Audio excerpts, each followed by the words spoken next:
Sebagaimana kisah yang sering saya sampaikan tentang seorang raja yang memiliki wazir, menteri yang selalu mengatakan al-khair khiratullah, yang terbaik adalah pilihan Allah Subhanahu wa taala. Kisah ini sering disampaikan oleh para ulama, saya tidak tahu akan kesahihannya. Dia seorang menteri yang selalu berkata yang terbaik pilihan Allah Subhanahu wa taala. Setiap ada orang terkena musibah dia datang, yang terbaik pilihan Allah Subhanahu wa taala. Orang terkena musibah, yang terbaik pilihan Allah Subhanahu wa taala. Sampai akhirnya sang raja tangannya terputus karena terpotong, dia datang kepada sang raja, dia berkata yang terbaik pilihan Allah Subhanahu wa taala. Maka raja pun marah. Apa yang terbaik? Tangan saya putus, jari saya putus, kau bilang yang terbaik. Masukkan ini menteri dalam penjara.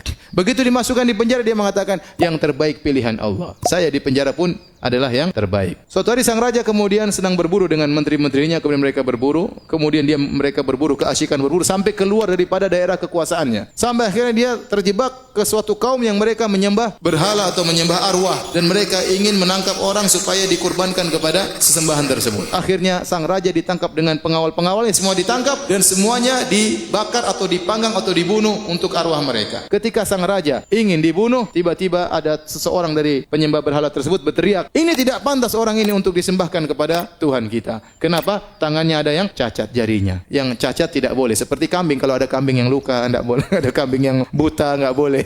Ini tidak cacat untuk jadi korban. Kalau korban harus orang yang tidak boleh cacat. Akhirnya raja tersebut disuruh pulang dan dia selamat gara-gara jarinya yang putus. Maka dia ingat perkataan menterinya, benar perkataan menteriku, yang terbaik adalah apa? Pilihan Allah Subhanahu wa taala. Maka dia segera pulang ketemu menterinya, dia mengatakan benar perkataanmu, yang terbaik adalah pilihan Allah. Terus kamu waktu di penjara kenapa kau bilang terbaik pilihan Allah? Kata dia, kalau saya tidak di penjara, tentu saya akan ikut berburu sama Anda dan saya jadi korban. Jadi maksud saya, seorang renungkan ini kisah bisa jadi musibah ya, mendatangkan atau menolak musibah yang lebih besar.